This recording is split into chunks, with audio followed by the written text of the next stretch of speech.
वासुदेवाय।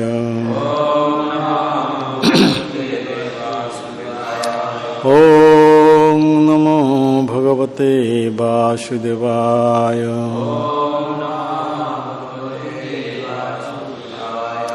आनंदलीलामय विग्रहाय हेमावदीवोत्सविसुन्दराय तस्मै महाप्रेमरसप्रदाय चैतन्यचन्द्राय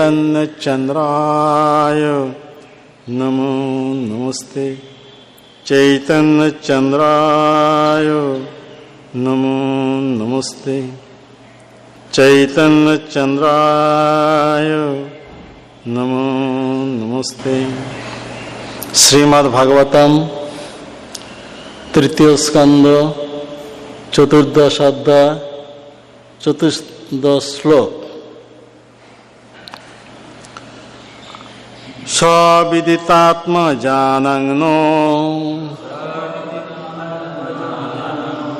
भावं सन्तन भावना त्रयोदशा ददत्तासं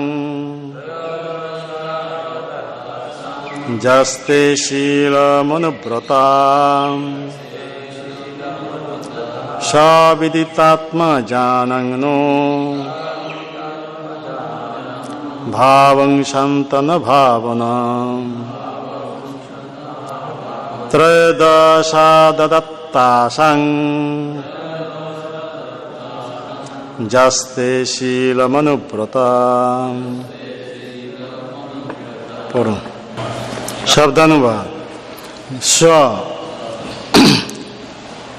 दक्ष विदिता अवगत हुए आत्मजानम कन्नादेर न आमादेर भावम अभिप्राय संतान संतान भावना हिताकांक्षी त्रयोदश 13 अददात दान करेছিলেন तासाम तारा सकले जा जारा ते आपनार शीलम व्यवहार अनुव्रता सर्वतः श्रद्धाशील। श्लोकेर अनुवाद सब पुनरावृत्ति करबेन। आमादेर शुभाकांक्षी पिता दक्ष आमादेर अभिलाष जानते पेरे तार 13 जन कन्याकेई आपनार हस्ते अर्पण करेছেন এবং তখন থেকেই আমরা সকলে আপনার অনুব্রতা। এই কথা কে বলছেন? দিতি বলছেন কশ্যপ মুনিকে। কেননা দক্ষের 13 কন্যার মধ্যে 12টি কন্যা কশ্যপ থেকে সন্তান প্রাপ্ত হয়েছেন প্রত্যেকেই, কিন্তু কেবল দিতি প্রাপ্ত হননি। সেই কারণে দিতি এই অভিযোগ করছেন। তাৎপর্য সাধারণত কন্যারা তাদের পিতার কাছে তাদের মনোভাব ব্যক্ত করতে অত্যন্ত সংকোচ অনুভব করত, কিন্তু পিতা অন্য কারোর মাধ্যমে কন্যাদের অভিপ্রায় অবগত হতেন। যেমন পিতা মহির মাধ্যমে যার সঙ্গে পৌত্রীদের অবাধে মেলামেশা থাকত, মহারাজ দক্ষ তার কন্যাদের অভিপ্রায় জানতে পেরে তার 13 জন কন্যাকে কশ্যপের হস্তে অর্পণ করেছিলেন। দিতির ভগ্নীদের মধ্যে প্রত্যেকেই সন্তানবতী ছিলেন, তাই তার পতির প্রতি তিনি আবেদন করেছিলেন তাদেরই মতো অনুব্রতা হওয়া সত্ত্বেও কেন তিনি সন্তানহীন থাকবেন। অনুব্রতা মানে এখানে বলা হচ্ছে সবাই কশ্যপের প্রতি শ্রদ্ধাশীল এবং অনুগত ছিলেন। তা 13টি কন্যা সবাই কশ্যপের প্রতি অনুগত এবং শ্রদ্ধাশীল ছিলেন। 13 মধ্যে 12 জন প্রত্যেকেই সন্তান প্রাপ্ত হয়েছেন। 13 ভগ্নীর মধ্যে কেবল এক ভগ্নী দিতি তখন পর্যন্ত কোনো সন্তান প্রাপ্ত হননি। তাই তিনি সন্তান প্রাপ্তির অভিলাষে কশ্যপের কাছে এসে উপস্থিত হয়েছিলেন। আর সেই সময়টা ছিল মানে অশুভ সময়, অর্থাৎ সূর্য অস্ত যাচ্ছে আর সন্ধ্যা সমাগত, সেই অবস্থা। এটা হচ্ছে অশুভ সময়।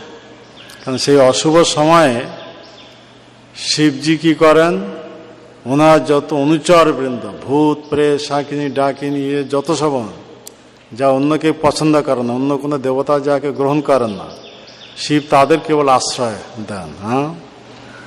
তা শিব এইরকম একজন মহান ব্যক্তি, যাদেরকে কেউ আশ্রয় দেন না, তাদেরকে আশ্রয় দেন কেবল শিবজি। তা শিবজি তাদেরকে নিয়ে এই সন্ধ্যার সময় পরিভ্রমণে বেরোয়। সেই সন্ধ্যার সময়ে কেউ যদি এইরকম মানে এই রতিক্রিয়া এইসব কার্যতে লিপ্ত থাকবেন, তখন শিবজি তার সেই ভূত প্রেত এদের প্রতি করুণাবশত, এরা সব সূক্ষ্ম শরীরে আছে, তাদেরকে তাদের গর্ভে প্রেরণ করেন স্থূল দেহ প্রাপ্ত হওয়ার জন্য। এইটা হচ্ছে শিবের বিশেষ কৃপা ভূত প্রেতদের প্রতি। কারণ ভূত প্রেতেরা সব অশরীরী, অসহ্য যন্ত্রণা, মানে অশরীর মানে সূক্ষ্ম শরীর, ওদের স্থূল দেহ নেই। তা স্থূল দেহ না থাকার জন্য ওরা সূক্ষ্ম শরীরে অবস্থান করার জন্য, সেটা হচ্ছে যাতনাময় শরীর, কেবল যন্ত্রণায় ভোগ করতে থাকে, অসহ্য যন্ত্রণা। তা শিবজি তাদের প্রতি কৃপা করে ওই কি করেন, ওই সময় অশুভ সময়ে, ওই সময় ভগবানের ভজন সাধন এইসব গায়ত্রী ফাত্রী এসব না করে যদি ওই সব রতিক্রিয়াতে লিপ্ত হবেন, তা শিবজি সেই সব ভূত প্রেত তাদের গর্ভে সঞ্চারিত করবেন স্থূল দেহ প্রাপ্ত হওয়ার জন্য। তারা সাধারণত কি রকম, সে আশরিক ভাবাপন্ন, তারা কখনো সৎপুত্র হতে পারে না, সব হচ্ছে অশুভ সন্তান, মানে অবাঞ্ছিত সন্তান সব। ভূত প্রেত ওদের চেতনাটা সেই থাকবে, যদিও স্থূল দেহ প্রাপ্ত হবে, কিন্তু চেতনাটা ভূত প্রেতের মতো সব উপদ্রব করতে থাকবে। তা আমরা সাধারণত সেই সব দেখতে পাই, এইসব মুসলমান ঘরে যত সব জন্ম হচ্ছে, ওদের রতিক্রিয়া সম্বন্ধে এইরকম কোনো রেস্ট্রিকশন নেই, নিয়ম নেই। যে যখন পারলো তখন করলো, তা সেই হিসাবে ওরা সাধারণত এই সন্ধ্যার সময় যদি করে থাকবে, তো ওই রকম সব সন্তান ওদের গর্ভে সব আসবে। তারাই এই সমাজে সব উৎপাত সৃষ্টি করবে। তার প্রত্যক্ষ প্রমাণ এখন বাংলাদেশে, সারা বাংলাদেশে ওই রকম উৎপাত চলছে। মানে ওরা সব ভূতের মতন কারবার, ওদের আচার ব্যবহার সব ভূতের মতো, কারণ ওরা পূর্ব যেন ভূত ছিল। শিবের কৃপায় ওরা এখন স্থূল দেহ প্রাপ্ত হয়েছে। মনুষ্য দেহ প্রাপ্ত হলেও কি হবে, ওদের আচার ব্যবহার সব কার্যকলাপ সব ভূতের মতন উপদ্রব করতে থাকবে। তো এই সব বলছেন এখানে সেই কন্যা, এরা হচ্ছে আমাদের বৈদিক সংস্কৃতি। বৈদিক সংস্কৃতি অনুসারে দেখা যায় যে পিতা মাতা তার সন্তান সন্ততিদেরকে পাত্রস্থ করান, এ আমাদের বৈদিক ধারা। আজকাল যেরকম চলছে সমাজে কুশিক্ষার প্রভাবে, এসব পাশ্চাত্য শিক্ষার প্রভাবে পিতামাতা কেউ ধার ধারেন না, পিতামাতা কেউ খাতির করেন না, যে যার ইচ্ছা সেই তার সব অবাধে মেলামেশা করছে। পিতামাতাও মেলামেশা করছে সেই রকম। প্রকৃতপক্ষে পিতা তো পিতা নয়, মাতাও মাতা নয়। যেমন আমরা গতকাল আলোচনা করছিলাম, ঋষভদেব বলছেন পিতা ন সাত জননী ন সাত ন মোচয় য সমুপেত মৃত্যুম। মৃত্যুর কবল থেকে যারা তার পুত্র কন্যাদেরকে জন্মমৃত্যু চক্র থেকে উদ্ধার করতে না পারেন, তাদের প্রকৃতপক্ষে পিতা হওয়া উচিত নয়, কিংবা মাতা হওয়া উচিত নয়। তা আমাদের বৈদিক ধারা কত সুন্দরভাবে সাজানো হয়েছে, অতি সুন্দরভাবে। মানে এই বৈদিক বর্ণাশ্রম ধর্ম অনুসারে আমরা যদি নিজে নিজে কর্তব্যকর্ম সম্পাদন করে তারপর যদি ভগবত ভক্তির স্তরে উন্নীত হব, সেই ভগবত ভক্তি করে আমরা জীবনে পরম সিদ্ধি প্রাপ্ত হতে পারবো। সেই কারণে আমাদের বৈদিক ধারা এত সুন্দরভাবে সাজানো হয়েছে।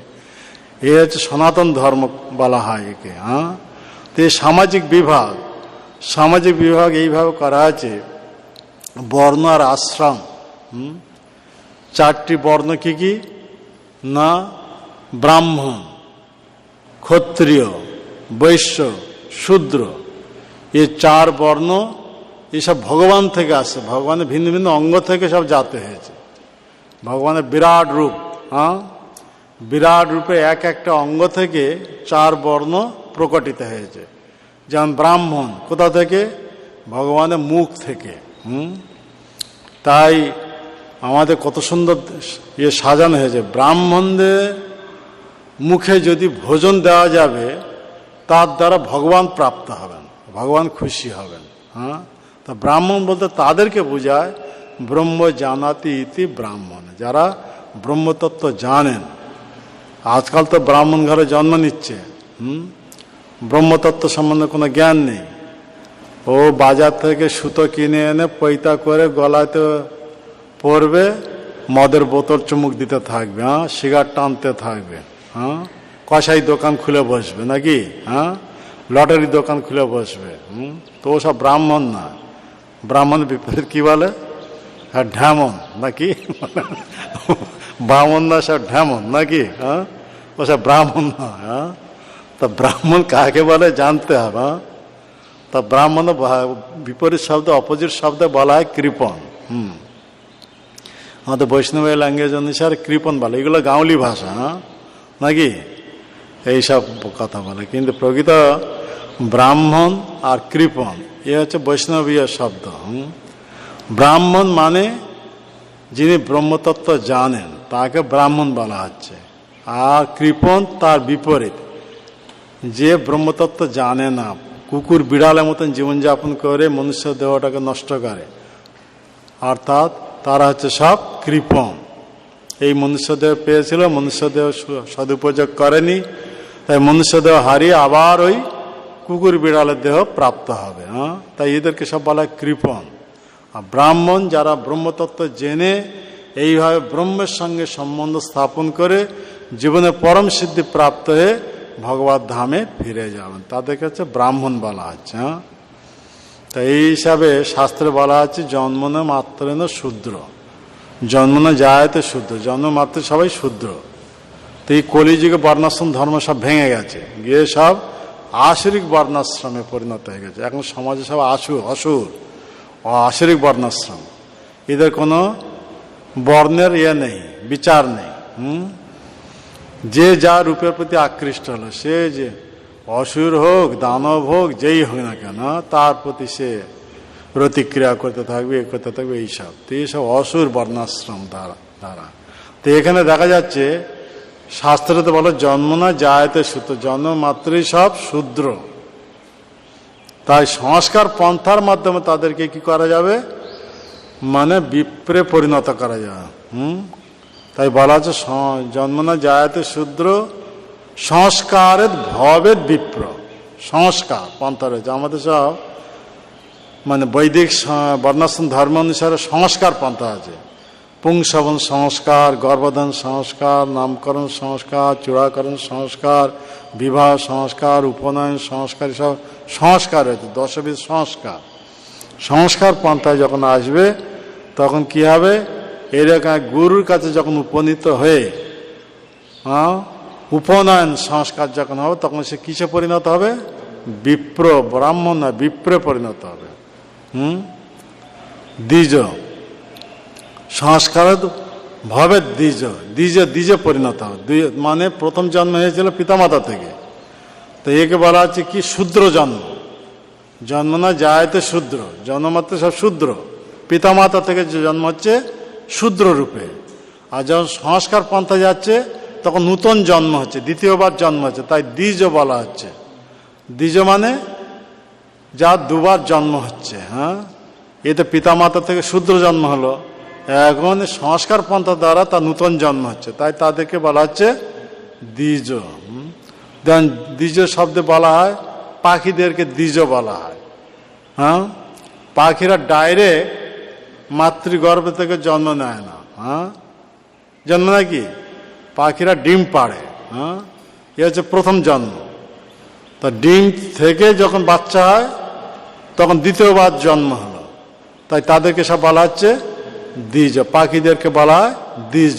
এই কারণে তা আমরা মনুষ্য সমাজে ডাইরেক্ট মাতা পিতা থেকে জন্ম নিচ্ছে, কিন্তু এসব শূদ্র, জন্ম না যায়তে শূদ্র। তাই সংস্কার পন্থায় যখন যাবে, গিয়ে এইরকম যখন উপনয়ন সংস্কার দ্বারা সংশোধিত হবে, তখন তাকে কি বলা হবে, দ্বিজ। আর দ্বিজ অবস্থা যখন বেদ অধ্যয়ন করবে, বেদ পঠেত ভবেদ বিপ্র, যখন বেদ অধ্যয়ন করবে, সেই বেদের সার হচ্ছে গীতা ভাগবতম, হ্যাঁ, তো এইসব যখন অধ্যয়ন করবে তখন কিসে পরিণত হবে, বিপ্রে পরিণত হবে। আর এই গীতা ভাগবত অধ্যয়ন করে ব্রহ্মকে জানতে পারবেন, ব্রহ্ম জানাতি ইতি ব্রাহ্মণ, তখন তিনি ব্রাহ্মণ হল। আর ব্রাহ্মণ থেকে যখন পরম ব্রহ্ম কৃষ্ণের ভক্ত হবেন, তখন তিনি বৈষ্ণব। এ হচ্ছে আমাদের স্বরূপ অবস্থা। এই স্থিতিতে যখন আমরা আসব, তখন আমরা সেই পরম ব্রহ্ম ভগবান শ্রীকৃষ্ণের সঙ্গে সম্বন্ধিত হয়ে তার সেবায় যখন নিযুক্ত হব, তখন আমরা জীবনে পরম সিদ্ধি প্রাপ্ত হতে পারব। তাই আমাদের বর্ণাশ্রম ধর্মে এত সুন্দরভাবে সব সাজানো হয়েছে। তাই এখানে বলা আছে চারই বর্ণ, প্রথম হচ্ছে ব্রাহ্মণ, ভগবানের মুখ থেকে। তাই ব্রাহ্মণদের ভোজন দেওয়া মানে ভগবানকে ভোজন হয়ে যাচ্ছে, ভগবান তাতে প্রসন্ন হয়ে যাচ্ছেন। হ্যাঁ, তা সেই হিসাবে এর আগের শ্লোকে আমরা পাঠ করছিলাম কি, যজ্ঞেতে যে আহুতি দেওয়া হয়, হ্যাঁ, শস্য ঘি আদি যা আহুতি দেওয়া হয়, তা সেই যজ্ঞটা হচ্ছে ভগবানের জিহ্বা, যজ্ঞাগ্নি। যজ্ঞাগ্নিটা কি, ভগবানের জীব, হ্যাঁ, জিহ্বা। তো সেই যজ্ঞেতে যখন আমরা এই ঘি শস্য আদি যখন কি করছি, অর্পণ করছি, আহুতি দিচ্ছি, তার দ্বারা ভগবান প্রাপ্ত হচ্ছেন। হ্যাঁ, কেন সেই যজ্ঞাগ্নির মাধ্যমে ভগবান বিষ্ণু প্রাপ্ত হচ্ছেন। এইভাবে ভগবান বিষ্ণু যখন প্রসন্ন হয়ে যাচ্ছেন, আমাদের দৈনন্দিন জীবনে যা সব আবশ্যক, এই দেবতারা তখন অটোমেটিক সব সাপ্লাই করতে থাকবে। আর দৈনন্দিন জীবনে আমাদের কোনো অসুবিধা হবে না, অভাব অভিযোগ হবে না। হ্যাঁ, সবাই তো ভগবানের দাস নাকি? হ্যাঁ, তো দেব দেবী সব তো ভগবানের দাস দাসী। তো এইভাবে আমরা যে যজ্ঞ অনুষ্ঠান করব, যজ্ঞ অনুষ্ঠান করে এইভাবে ঘি শস্য আদি সেই যজ্ঞতে অর্পণ যদি করব, তার দ্বারা ভগবান বিষ্ণু প্রসন্ন হয়ে যাচ্ছেন। ভগবান বিষ্ণু যখন প্রসন্ন হয়ে যাচ্ছেন, তখন দেবতারা প্রসন্ন হয়ে আমাদের দৈনন্দিন জীবনে যা সব আবশ্যক, যখন বৃষ্টির দরকার বৃষ্টি দেবে, হ্যাঁ, আলো দরকার আলো দেবে, হ্যাঁ, বায়ু শুদ্ধ বায়ু এসব দেবে। তারপর শস্য, হ্যাঁ, ঠিক সময় বর্ষা বৃষ্টি হবে, যার ফলে ঠিকভাবে শস্য উৎপাদন হবে। এইভাবে আমরা সুখে জীবনযাপন করতে পারবো। কিন্তু এ হচ্ছে আমাদের দৈনন্দিন জীবনে এসব আবশ্যক, সেইগুলো আমরা প্রাপ্ত হব। কিন্তু প্রাপ্ত হয়ে আমাদের উদ্দেশ্যটা কি সাধন করতে হবে? ভগবত ভক্তি করতে হবে। হ্যাঁ, সেই ভক্তি স্তরে উন্নীত হতে হবে। মেন উদ্দেশ্য হচ্ছে আমাদের জীবনের লক্ষ্যটা হচ্ছে কি, ভক্তি করা, ভগবানের চরণে ভক্তি করা। তো এই সব আমাদের দৈনন্দিন জীবনে যদি কিছু অভাব যদি না হলো, আমরা যদি সুচারুভাবে সব কিছু প্রাপ্ত হলাম দেবতাদের দ্বারা, তাহলে আমরা সেইভাবে মানে খাদ্যশস্য আদি সব পেয়ে আমরা সব হৃষ্টপুষ্ট থাকবো। সেই অবস্থা মানে শুদ্ধ সত্যভাবে ভগবানকে ভজন করতে পারবো, ভগবানকে সেবা করতে পারবো। এইভাবে জীবনে পরম সিদ্ধি প্রাপ্তে আমরা ভগবত ধামে ফিরে যেতে পারবো। যদি আমাদের দৈনন্দিন জীবনে সব অসুবিধা হবে, হ্যাঁ, খাদ্য সামগ্রী যদি ঠিকমতো পাওয়া যদি না যাবে, শুদ্ধ বায়ু যদি না পাওয়া যাবে, সূর্যের আলো ঠিকমতো যদি পাওয়া যদি না যাবে, হ্যাঁ, ঠিক সময় বৃষ্টি যদি না হবে, তাহলে আমরা দৈনন্দিন জীবনে যা আবশ্যক তা আমরা প্রাপ্ত হতে পারবো না, খাদ্যশস্য আদি। হ্যাঁ, সেই কারণে ধার্মিক রাজা যখন রাজ্যের ধার্মিক রাজা হন, যুধিষ্ঠির মহারাজ, পরীক্ষিত মহারাজ, অম্বরীশ মহারাজ, এইরকম যেসব ধার্মিক রাজা, তাদের ধর্ম আচরণের প্রভাবে এবং তাদের প্রভাবে নাগরিকরা সব ধর্ম আচরণে লিপ্ত হবে, যার ফলে ইন্দ্র আদি দেবতারা যত সময় বৃষ্টি করবে, দিনের বেলা বৃষ্টি হবে না, কেবল রাত্রে বৃষ্টি হবে। যখন লোকেরা ঘুমাবে সেই সময় বৃষ্টি হয়ে যাবে, আর দিনের বেলা পরিষ্কার থাকবে, তখন তারা এই মাঠে ঘাটে সব কাজ কর্ম সব করতে পারবে আরামসে, তার কোনো বিঘ্ন হবে না। আর যার ফলে তারা যা কিছু সব শস্য বুনবেন, শস্য আদি প্রচুর পরিমাণে উৎপন্ন হবে। হ্যাঁ, তা মনুষ্য সমাজে আর কোনো অভাব দেখা দেবে না। হ্যাঁ, আর এখন সব বিপরীত হচ্ছে নাকি, রাত্রে বৃষ্টি নেই, দিনে বৃষ্টি হচ্ছে, দিনেও কাজ করতে পারছে না। হ্যাঁ, চাষি এসব ওরা দিনেরও কাজ করতে পারছে না, আর দিনেতে যেমন বৃষ্টি হচ্ছে, যা শস্য হয়েছিল তা সব নষ্ট হয়ে যাচ্ছে। তখন সমাজে কি হচ্ছে, দুর্ভিক্ষ দেখা দিচ্ছে নাকি। হ্যাঁ, কেন হচ্ছে, এরা যজ্ঞ করছে না। হ্যাঁ, যজ্ঞ বন্ধ করে নিজের নিজের ইন্দ্র তৃপ্তির জন্য এইসব প্রয়াস করছে নাকি, ভগবানকে ভুলে গেছে, দেবতাদের কথা ভুলে গেছে, নিজে নিজে ইন্দ্র তৃপ্তি লেগেছে কিভাবে আমরা সুখে থাকবো আর আমরা ইন্দ্র তৃপ্তি করব। সেই কারণে সব বিপরীত, যত সময় বৃষ্টি হচ্ছে না, আর এমন বৃষ্টি হচ্ছে, প্রচুর পরিমাণ বৃষ্টি হয়, সব কিছু নষ্ট হয়ে যাচ্ছে নাকি। তো এইসব দুর্যোগ সব দেখা দিচ্ছে, যেমন সারা বিশ্ব জুড়ে এখন হচ্ছে এই মহামারী চলছে। কেন হচ্ছে, মানে মনুষ্যদেহ প্রাপ্ত হয়ে মনুষ্যদের উদ্দেশ্যটা কি, কর্তব্য কি, সে কথা ভুলে গেছে, সব নিজে নিজে পশুদের মতন আচরণ করছে নাকি। তাই এইসব মহামারী, হ্যাঁ, এইসব অভাব, এইসব দুর্যোগ সব দেখা দিয়েছে। তো এখানে দেখতে হবে আমাদের বর্ণাশ্রম ধর্ম অনুসারে এত সুন্দরভাবে সাজানো হয়েছে, এইভাবে সেই ব্রাহ্মণ, এটা সমাজ ব্যবস্থা, সমাজে মানে গুণ এবং কর্ম অনুসারে 4টি বর্ণ সৃষ্টি হয়েছে। গুণ ও কর্ম বিভাগ আসা, জন্মসূত্র নয়, যে ব্রাহ্মণের ঘরে জন্মগ্রহণ করেছে কিন্তু ব্রাহ্মণোচিত গুণ নেই, কোনো অর্জন করেনি, তাহলে সে ব্রাহ্মণ নয়। তাদেরকে কি বলা হবে, ব্রাহ্মণের কুলে জন্ম হয়েছে, তাই তাদের দ্বিজবন্ধু বলা হচ্ছে, অর্থাৎ ব্রাহ্মণের প্রায়, ব্রাহ্মণ নয়, ব্রাহ্মণের ঘরে জন্ম হয়েছে তাই কি বলা হচ্ছে, দ্বিজ বন্ধু, দ্বিজ নয়, দ্বিজ বন্ধু। বন্ধু মানে সম্পর্কটা দূর, হ্যাঁ, মানে সেখানে প্রায় কথা হয়, অর্থাৎ ব্রাহ্মণ প্রায়, সে ব্রাহ্মণ নয়। কেন, ব্রাহ্মণ ঘরে জন্ম নিয়ে ব্রাহ্মণোচিত গুণ অর্জন করেননি। ব্রাহ্মণের কর্তব্য হচ্ছে তপস্যা আচরণ করা নাকি। তাই ভগবান কৃষ্ণ গীতাতে বলছেন কি, সম দম তপ শৌচ ক্ষান্তি আর্য মেবচ জ্ঞান বিজ্ঞান আস্তিকম ব্রহ্মকর্ম স্বভাবচ। এই হচ্ছে ব্রাহ্মণের সব গুণ। হ্যাঁ, সম, মনকে নিয়ন্ত্রণ রাখবে, সম মানে অন্তরিন্দ্রিয়।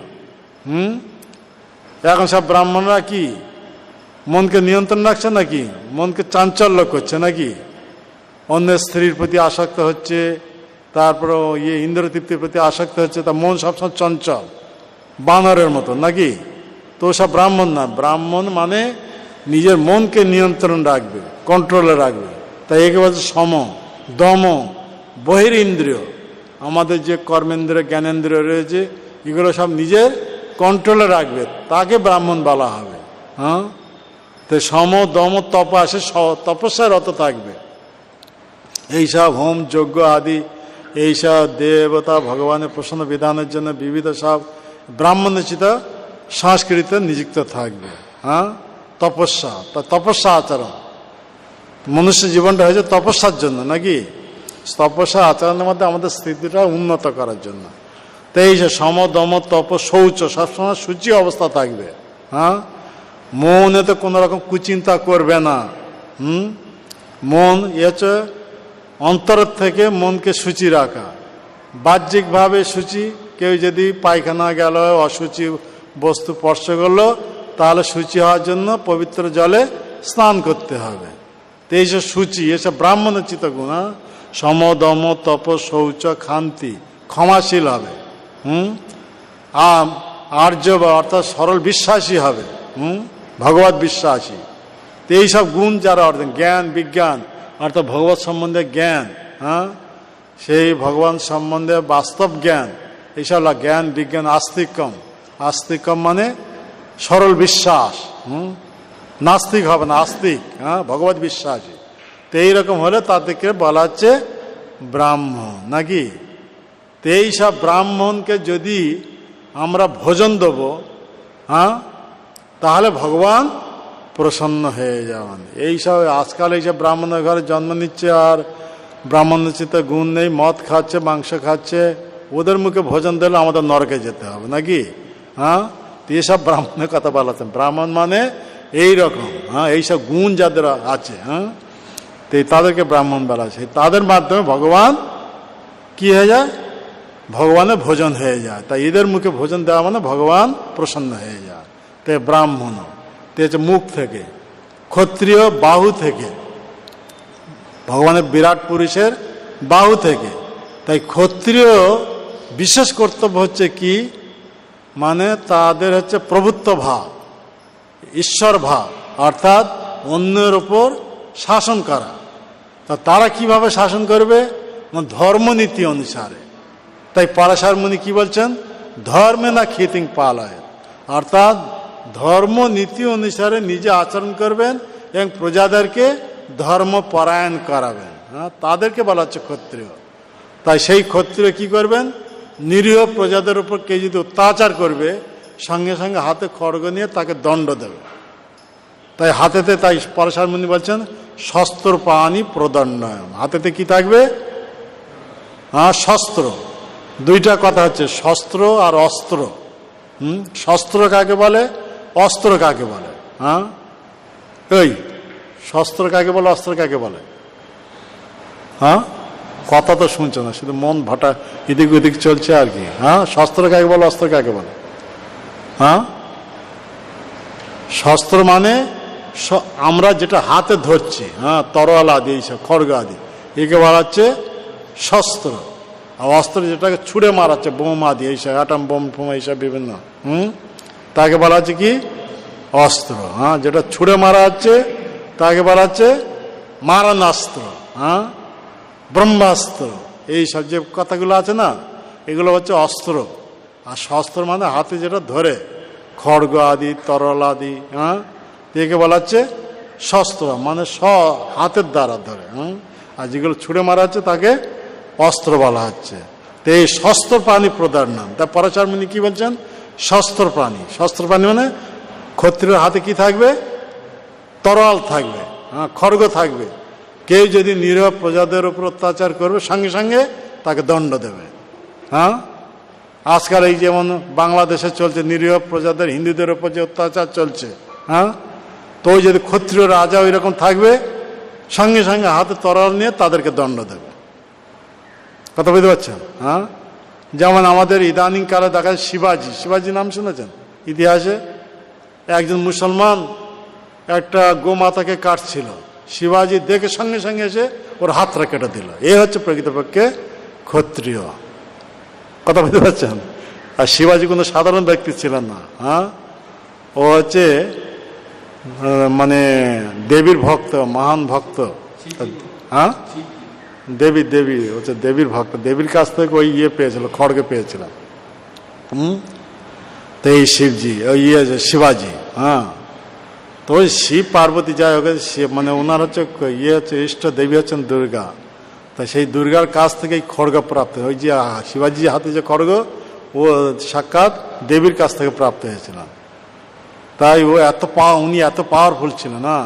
আর ওই হচ্ছে প্রকৃতপক্ষে ক্ষত্রিয়। হ্যাঁ, দেখছেন একজন মুসলমান একটা গোমাতাকে কাটছে, হ্যাঁ, উনি দেখতে পেয়ে সঙ্গে সঙ্গে এসে ওর হাত কেটে দিল। যে হাতে কাটছিল গরু, তার সেই হাতটা কেটে দিল। এ হচ্ছে প্রকৃতপক্ষে ক্ষত্রিয়। এই শস্ত্র বাণী প্রদান। যেমন পরীক্ষিত মহারাজ আমরা ভাগবতম পাই, একজন রাজবেশধারী রাজা, হ্যাঁ, এক পায়ে দাঁড়িয়ে আছে বৃষকে, তার উপর প্রহার করছে সেই একটা পাকে ভেঙে দেওয়ার জন্য চাবুকের দ্বারা। হ্যাঁ, তো পরীক্ষিত মহারাজ উনি দেখলেন এ তো রাজার বেশ ধারণ করেছে। তা ক্ষত্রিয় কর্তব্য হচ্ছে নিরীহ প্রজাদেরকে সুরক্ষা দেয়। রাজ্যে যারা যাতে হচ্ছে পশু হোক, পক্ষী হোক, মানুষ হোক, যেই হোক না কেন, তাদেরকে সুরক্ষা দেওয়া। আর তো বৃষটা প্রজা, রাজ্যের প্রজা, তার 3টা পা ভেঙে গেছে, একটা পা কোনো রকম আছে, আর সেই পাটার উপর প্রহার করছে প্রকৃতপক্ষে মানে ক্ষত্রিয় বেশধারী শূদ্র। আমার কর্তব্য হচ্ছে একে দণ্ড দেওয়া। সঙ্গে সঙ্গে পরীক্ষিত মহারাজ কি করলেন, হাতে খড়গ উত্তোলন করলেন। আর তো রাজবেশধারী কে, হচ্ছে কলি। হ্যাঁ, তখন ও বুঝতে পারলো যে পরীক্ষিত মহারাজ অত্যন্ত পাওয়ারফুল, এর কাছে তো আমি পেরে উঠবো না। হ্যাঁ, কেন পরীক্ষিত মহারাজ এত পাওয়ার ছিল, দেবরাজ ইন্দ্রকেও দণ্ড দিতে পারতেন, এইরকম প্রভাবশালী। কেন, উনি হচ্ছে ভগবানের ভক্ত। তা যিনি ভগবানের ভক্ত এইরকম শক্তিশালী, তাকে কেউ কিছু করতে পারবে না। পারবে কি? হ্যাঁ, যেমন আমরা দেখতে পাই ভাগবতম আরও আছে, প্রায় ধ্রুব মহারাজের ভাই উত্তমকে বধ করেছিল কারা, যক্ষরা। তাই ধ্রুব মহারাজ একাকী তাদের সঙ্গে যুদ্ধ করে কত হাজার হাজার সব যক্ষকে সব মেরে দিয়েছেন নাকি। আর ওরা কত রকম মায়াবী সব প্রয়োগ করেছে, তার দ্বারা কিছু করতে পারে কিন্তু। কেন, ধ্রুব মহারাজ ভগবানের বরপ্রাপ্ত শুদ্ধ ভক্ত। হ্যাঁ, ভক্তিকে কেউ কিছু করতে পারবে না। তাই তারা হচ্ছে প্রকৃতপক্ষে বীর। প্রকৃত বীর কাদের বলা হয়, যিনি হচ্ছে ভগবানের ভক্ত, তাদেরকে বলা হচ্ছে প্রকৃতপক্ষে বীর। হ্যাঁ, তো এই হিসাবে দেখা যাচ্ছে পরীক্ষিত মহারাজ ওই রকম ভগবানের শুদ্ধ ভক্ত। হ্যাঁ, এইরকম পাওয়ারফুল, এমনকি দেবতাদেরও, দেবরাজ ইন্দ্রকে দণ্ড বিধান করতে পারতেন, এইরকম ক্ষমতা ছিল। তারপরে কি রাজবেশধারী কে কলি, ও তখন বুঝতে পারলো পরীক্ষিত মহারাজের শক্তিটা কীরকম, পাওয়ার কীরকম। তো সেখানে আর কোনো প্রতিবাদ না করে সঙ্গে সঙ্গে আত্মরক্ষার জন্য পরীক্ষিত মহারাজের চরণে শরণাপন্ন হয়ে যায়। কথা বুঝতে পারছেন? হ্যাঁ, আর ক্ষত্রিয় আর একটা স্বভাব হচ্ছে কি, কেউ যদি তার চরণ শরণাপন্ন হয়ে যাবে তখন আর তাকে বধ করবেন। এ হচ্ছে ক্ষত্রিয় বিশেষ সব গুণ রয়েছে। হ্যাঁ, যেমন যে নিরস্ত্র, তাকে তার উপর কোনোদিন প্রহার করবে না। ক্ষত্রিয় যখন যুদ্ধ হবে, ক্ষত্রিয়ের মধ্যে এক ক্ষত্রিয়ের হাতে যদি অস্ত্র যদি না থাকবে, রথ যদি না থাকবে, যা রথ আছে অস্ত্র আছে, সে কখনো তার উপর প্রহার করবে না। দেখ ক্ষত্রিয় কত মানে এসব মানে ধর্মনীতি অনুসারে। হ্যাঁ, তো এইরকম ক্ষত্রিয়ের মধ্যে যুদ্ধ হয়ে যদি কেউ মৃত্যুবরণ করবে, তাহলে বীর গতি প্রাপ্ত হবে, তার কোনো অধগতি হবে না। আর ক্ষত্রিয় যখন যুদ্ধ হবে, কে হচ্ছে পলায়ন করবে না। হ্যাঁ, সম্মুখ যুদ্ধেতে প্রাণ দেবে, প্রাণ দিলে তার উচ্চ গতি হবে, বীর গতি হবে, অর্থাৎ স্বর্গপ্রাপ্তি হবে। যদি ভগবানের ভক্ত হবে তো ভগবত ধাম প্রাপ্ত হবে। হ্যাঁ, তো এইরকম ক্ষত্রিয় এইরকম। তাই সেই ক্ষত্রিয় হচ্ছে ভগবানের বাহু। তাই পরাশর মুনি বলছেন শস্ত্র পানি প্রদণ্ডা নির্জিতা পরসৈন্য আদি। হ্যাঁ, তাই তার হাতে অস্ত্র থাকবে, শস্ত্র পানি প্রদণ্ডান নির্জিত পরসৈন্য আদি, মানে বহিষ্যতের আক্রমণ থেকে নিজের প্রজাদেরকে সুরক্ষা দেওয়ার জন্য তিনি আগে যুদ্ধে উপস্থিত থাকবেন। ধর্মে না কীতিং পালয়, আর ধর্মনীতি অনুসারে তিনি শাসন করবেন। তাই ক্ষত্রিয়, তাই রাজ্যে যদি এইরকম ক্ষত্রিয় থাকবেন, ক্ষত্রিয় রাজা, আর এইরকম যদি ব্রহ্মতত্ত্ববিদ বেদজ্ঞ ব্রাহ্মণ যদি থাকবেন, তাহলে দুইজনের পরামর্শে, মানে ক্ষত্রিয় শক্তি, ব্রাহ্মণের বুদ্ধি, আর এই ক্ষত্রিয় ব্রাহ্মণের বুদ্ধি অনুসারে রাজকার্য পরিচালনা করবেন। তার মানে ক্ষত্রিয় শক্তি আর ব্রাহ্মণের বুদ্ধির দ্বারা যখন পরিচালিত হবে, সেই রাজ্যের নাগরিকরা সবাই সুখী হয়ে যাবে না, সব ধর্মপরায়ণ হয়ে যাবেন। তখন দেবতাদি এসব দৈনন্দিন জীবনে আমাদের যা সব আবশ্যক, মানে প্রচুর পরিমাণে সাপ্লাই দেবে, আর নাগরিকদের কোনো রকম অভাব অনটন এসব হবে না। এইভাবে সুখে অবস্থান করে সবাই ধর্ম আচরণ করে জীবনে পরম সিদ্ধি প্রাপ্ত হয়ে ভগবত ধামে চলে যাবেন। তারপরে ক্ষত্রিয় হি প্রজারক্ষণম। তাই পরাশর মুনি এই কথা বলছেন, ক্ষত্রিয় প্রথম করতে হচ্ছে প্রজাদেরকে সুরক্ষা দেওয়া। তাই উনি বলছেন ক্ষত্রিয় হি প্রজারক্ষণম শস্ত্র প্রাণী প্রদণ্ডায়াম নির্জিত পরসৈন্য আদি ধর্মেনা খিতিং পালয়। তে হচ্ছে ক্ষত্রিয় ভগবানের বাহু থেকে। তারপর বৈশ্য ভগবানের উদর থেকে, যারা ব্যবসা বাণিজ্য কৃষি গোরক্ষা এইসব করেন। হ্যাঁ, তে হচ্ছে বলা হচ্ছে কি ভগবানের উদর থেকে, আর শূদ্র ভগবানের চরণ থেকে। এ হচ্ছে সামাজিক বিভাগ, সমাজে 4টি বর্ণ। আর আধ্যাত্মিক বিভাগ পারমার্থিক বিভাগ হচ্ছে 4টি আশ্রম, তাদেরকে বলা হচ্ছে আশ্রম। যেমন ব্রহ্মচারী, তো ব্রহ্মচারী ভগবানের কোন অঙ্গ থেকে জাত হয়েছে? কোন অঙ্গ থেকে রে? হ্যাঁ, ব্রহ্মচারী তো নাকি? হ্যাঁ, কোন অঙ্গ থেকে জাত হয়েছে? ভগবানের কোন অঙ্গ থেকে? কথা শুনছ? ব্রহ্মচারী ভগবানের হৃদয় থেকে। তাই ব্রহ্মচর্যের উপর এত গুরুত্ব দেওয়া হচ্ছে। ব্রহ্মচর্যের উপর যদি এইভাবে গুরুত্ব না দেবেন, সে তাহলে কোনো মার্গে উন্নতি করতে পারবে না। তার মন চঞ্চল, বানরের মতন। হ্যাঁ, বানরে এক জায়গায় স্থির থাকে না, থাকে কি? হ্যাঁ, তো ওই মন যখন চঞ্চল হবে, এ মন্দিরে কিছুদিন এলো, আবার এখান থেকে জাম্প দেবে অন্য মন্দিরে, সেখানে ভালো সুযোগ পাওয়া যাচ্ছে, সেখানে চলে যাবে। সেখানে যদি সেবা টেবা দিলে ওখান থেকে জাম্প দেবে আর অন্য কোনো মন্দিরে, যেখানে এত সেবা করতে হবে না, ভালো আরামসে থাকতে পারবে, সেখানে চলে যাবে। এসব মাকড়ের মতন, বুঝতে, বানরের মতন। তার ওদের মন চঞ্চল, মানে ভগবানের প্রতি কোনো নেই, সেবা মনোবৃত্তি নেই। তা ওরা কি করে? সে জাম দেবে। বানর কখনো এক জায়গায় স্থির থাকে? হ্যাঁ, এ ডাল থেকে জাম দেবে ওর ডালে, ওর ডাল থেকে জাম দেবে ওর ডালে। কিন্তু বানর বাহ্যিকভাবে সন্ন্যাসী নাকি? কোনো বস্ত্র ধারণ করেন না, হ্যাঁ, আর কোনো আমিষ আহার করেন না, সাত্বিক আহার, ফলমূল। কিন্তু এ হচ্ছে বিচার বুদ্ধিটা কীরকম? সব এইরকম, হ্যাঁ, লম্পঝম্প। হ্যাঁ, আর হচ্ছে কাছে রাখবে 10-12টা বানরী, হ্যাঁ, রতিক্রিয়া করার জন্য। তো সেই কারণে বলে মর্কট বৈরাগ্য বলা। এই কারণে আমাদের যদি ভক্তরা যদি ওই রকম যদি হবে, তাদেরকে কি বলা হচ্ছে? মর্কট বৈরাগ্য। তাই ভক্তিবিনোদ ঠাকুর তাদের কি বলছেন? মাথা নেড়া, কোপনি পরা, তিলক নাকে, গলায় মালা, দেখতে বৈষ্ণবের মতন, আসল শাক্ত কাজের বেলা, সহজ ভজন করছে মামু, সঙ্গে লয়ে পরের বালা। পরের বালা মানে? বালা মানে কি? এই বালা মানে কি রে? বালা মানে মেয়ে। হ্যাঁ, অন্যর মেয়ের পিছনে দৌড়ানো। হ্যাঁ, ব্রহ্মচারী হয়েছে, ভালো জপমালা রেখেছে, হ্যাঁ, আর জপমালাতে প্যাকেট রয়েছে, মোবাইল রাখা, পয়সা রাখা, হ্যাঁ, সব কিছু রয়েছে, শিখা ভালো রেখেছে, কেউ কার হেয়ার অয়েল লাগাচ্ছে নাকি? রাস্তা দিয়ে যখন যাবে কত সুভাষিত হবে, পরে মেয়েরা ওর প্রতি আকৃষ্ট হয়ে যাবে। তো ও হচ্ছে মর্কট বৈরাগ্য। এই কারণে ভক্তিবিনোদ ঠাকুর বলছেন এসব আসল শাক্ত কাজের বেলা। এই হচ্ছে শক্তি উপাসক, প্রকৃতপক্ষে ভগবানের উপাসক নয়।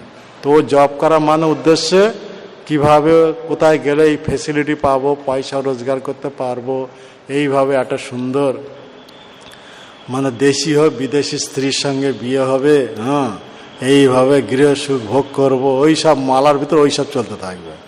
হ্যাঁ, কথা ভগবানের সেবা। তাই এদেরকে সব কি বলা হচ্ছে? কলির চালা। তাই ভক্তিবিনোদ ঠাকুর এই কথা বলছে না, মাথা নেড়া, কোপনি পরা, তিলক নাকে, গলায় মালা, দেখতে বৈষ্ণবের মতন, আসল শাক্ত কাজের বেলা, সহজ ভজন করছে মামু, সঙ্গে লয়ে পরের বালা। কত ছেলে মহাজনকে দিচ্ছে শালা। মহাজনরা যেসব উপদেশ দিয়েছে সেসব উপদেশ পালন করার নয়। হ্যাঁ, নিজে নিজে সব মনোধর্ম অনুসারে চলবে। ও কথার ছলে কি করে? হ্যাঁ, এসব আজকাল আমাদের জন্য এসব নয়। হ্যাঁ, যেন প্রভুপাদ এইসব নিয়ম দিয়েছেন আমাদের জন্য, আমাদের মঙ্গলের জন্য নাকি? হুম, এরকম ব্রহ্ম মুহূর্তে শয্যা ত্যাগ, মঙ্গল আরতি এইভাবে অ্যাটেন্ড করা, এইভাবে ভগবানের নাম জপ করা, ভগবানের কথা শ্রবণ করা।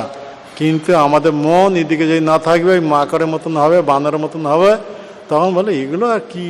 হ্যাঁ, তখন মনের চিন্তাটা হয় কীভাবে পয়সা রোজগার করবো, কীভাবে এই আমরা সব একসঙ্গে জয়েন করেছিলাম, ও কত সুন্দর একটা বাড়ি বানিয়ে নিয়েছে, হ্যাঁ, নবদ্বীপের মতন জায়গা, গঙ্গা ও কুলেতে, হ্যাঁ, আর এই বিদেশে গেছিল, কত পয়সা এনেছে, ব্যাংকে কত টাকা জমা করে রেখেছে, ওই চিন্তা তখন এসে যাবে তার মনে। হ্যাঁ, তখন ভক্তি সব শেষ ওখানে, বুঝতে পারছেন? তো এই সব বলছে ভক্তিবিনোদ ঠাকুর। এ হচ্ছে মহাজনকে আসে, প্রভুপাদ কি বলছেন, গুরু কি বলছেন, ওসব কথার আর ভ্রুক্ষেপ থাকবে না। তাই কথার ছলে মহাজনকে দিচ্ছে শালা। আর তো এ হতো এক কলির চালা। তাই ভক্তিবিনোদ ঠাকুর কি বলছেন? এরা সব হচ্ছে কলির চালা।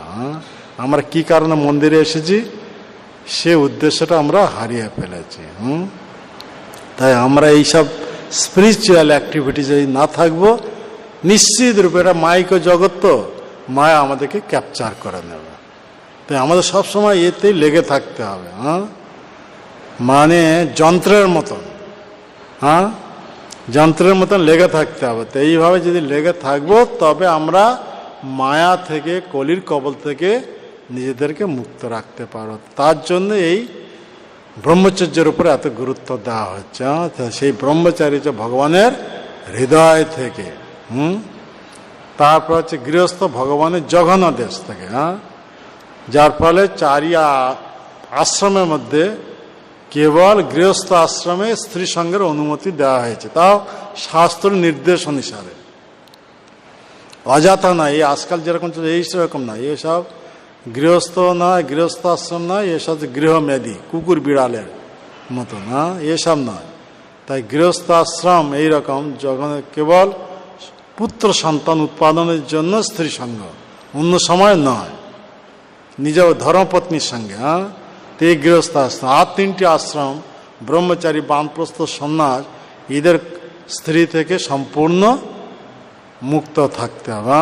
তারপর হচ্ছে গৃহস্থ জগন্নাথ দেশ থেকে, আর হচ্ছে কি বানপ্রস্থ, বানপ্রস্থ ভগবানের বক্ষ দেশ থেকে, আর সন্ন্যাস হচ্ছে ভগবানের শিরদেশ থেকে। তাই আমাদের সমস্ত অঙ্গের মধ্যে শ্রেষ্ঠ অঙ্গ হচ্ছে শির, মস্তক। তাই সন্ন্যাসী হচ্ছেন 4 বর্ণ 4 আশ্রমের গুরু, এই কারণে বলা হচ্ছে। তো এইভাবে বর্ণাশ্রম ধর্মেতে আমরা যদি চালিত হব, তাহলে কি হবে? বর্ণাশ্রম আচার বেতা পুরুষেন পর পোমা বিষ্ণু আরাধ্যত পন্থা নান্য তত্ত্বস কারণম। এইভাবে বর্ণাশ্রম পন্থা অনুসারে যে যার গুণ এবং কর্ম অনুসারে নিজ নিজ কর্তব্য কর্ম সম্পাদন করে ভগবত ভক্তি স্তরেতে উন্নীত হবে। ভগবত ভক্তি স্তরেতে উন্নীত হবে, সে শূদ্র হোক, বৈশ্য হোক, ক্ষত্রিয় হোক আর ব্রাহ্মণ হোক, কিংবা ব্রহ্মচারী হোক, গৃহস্থ হোক, বানপ্রস্থ হোক, সন্ন্যাস হোক, সবার কর্তব্য হচ্ছে কি? ভগবত ভক্তি করা। তো এইবার সেই ভগবত ভক্তিটা কি না, এই ভগবানের কথা শ্রবণ করা, ভগবানের নাম জপ করা, এ হচ্ছে ভক্তি।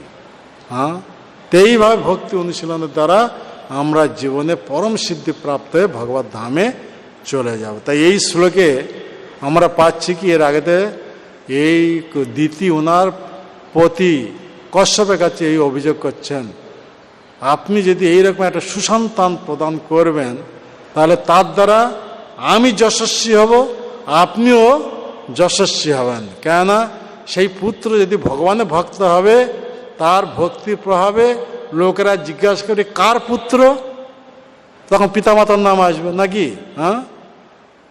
তখন সেই পিতামাতা যশস্বী হয়ে যাবে নাকি? যেমন প্রভুপাদ এইরকম শুদ্ধ ভক্ত হওয়ার ফলে, এইভাবে ভগবানের বাণী প্রসার করার ফলে প্রভুপাদের নামের সঙ্গে প্রভুপাদের পিতামাতার নাম প্রচার হচ্ছে নাকি? এইরকম প্রভুপাদের পিতামাতা এরকম শুদ্ধ বৈষ্ণব ছিলেন, বৈষ্ণবী, যাদের থেকে এইরকম এক মহান ভক্ত জন্ম নিয়েছিলেন, যিনি এইভাবে সারা বিশ্ব জুড়ে মহাপ্রভু বাণী প্রচার করেছেন। তা ছেলের নামের সঙ্গে পিতামাতার নাম এসে যাচ্ছে, তা পিতামাতার নাম প্রচারিত হয়ে যাচ্ছে নাকি? আমাদের ইস্কনে কে না জানে প্রভুপাদের পিতামাতার নাম কি নাকি? জানো তুমি?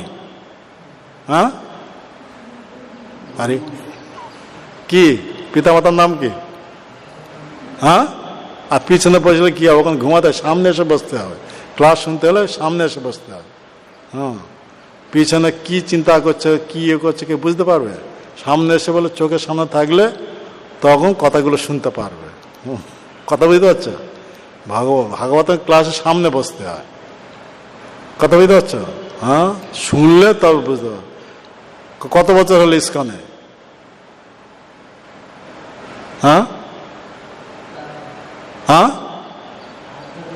কত?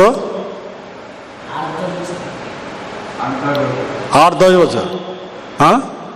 8-10 বছর। 8-10 বছর হয়েছে, এখন প্রভুপাদের পিতামাতাকে তাও নাম শোনানি।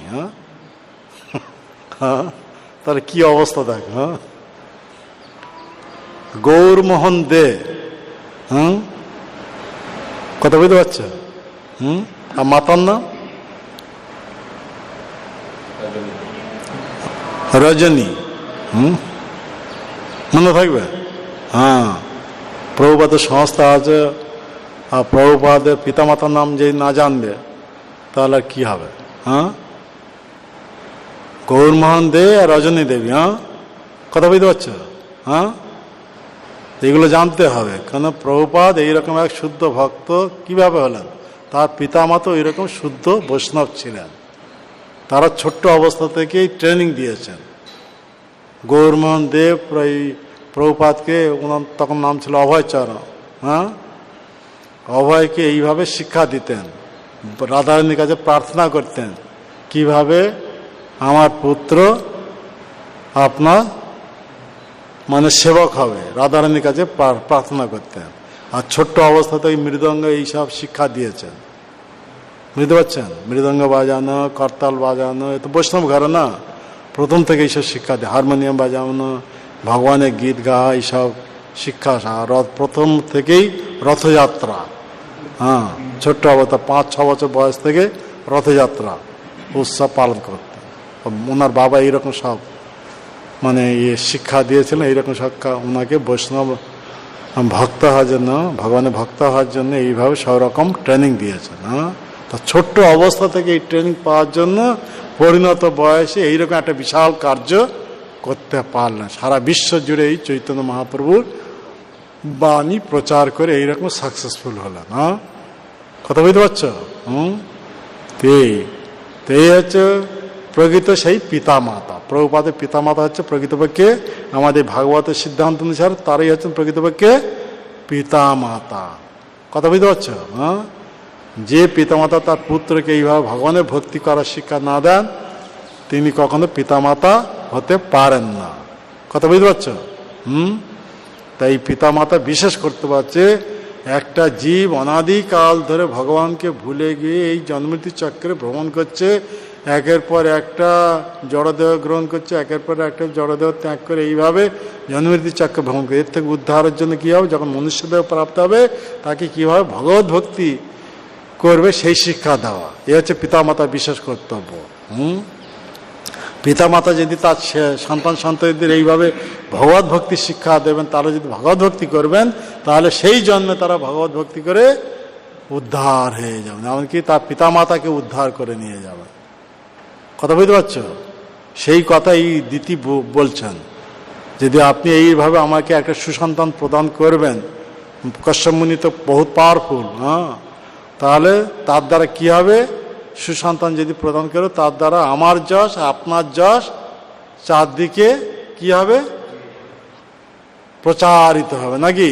হ্যাঁ, তো সেই কথা বলা হচ্ছে। সেই প্রসঙ্গ নিয়ে আমরা এই কথাটা আজকে আলোচনা করে টাইম হয়ে গেছে, তো আমরা আবার এই শ্লোকটা কালকে আলোচনা করবো।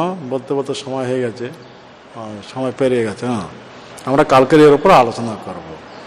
দিতি কত ভগ্নী, তারা সব কী কী সন্তান সব উৎপাদন করেছেন কশ্যপ থেকে, সেই কথা আমরা কালকে আলোচনা করব। ঠিক আছে। জয় গ্রন্থরাজ শ্রীমদ ভাগবতম কি জয়, শ্রী শ্রী গৌর নিতাই কি জয়, শ্রী শ্রী রাধা গোবিন্দ দেব কি জয়, রাধা দামোদর কি জয়, জগৎগুরু শিল প্রভুপাদ কি জয়, সমবেত ভক্তবৃন্দ কি নিতাই গৌর প্রেমানন্দে হরে হরি বল।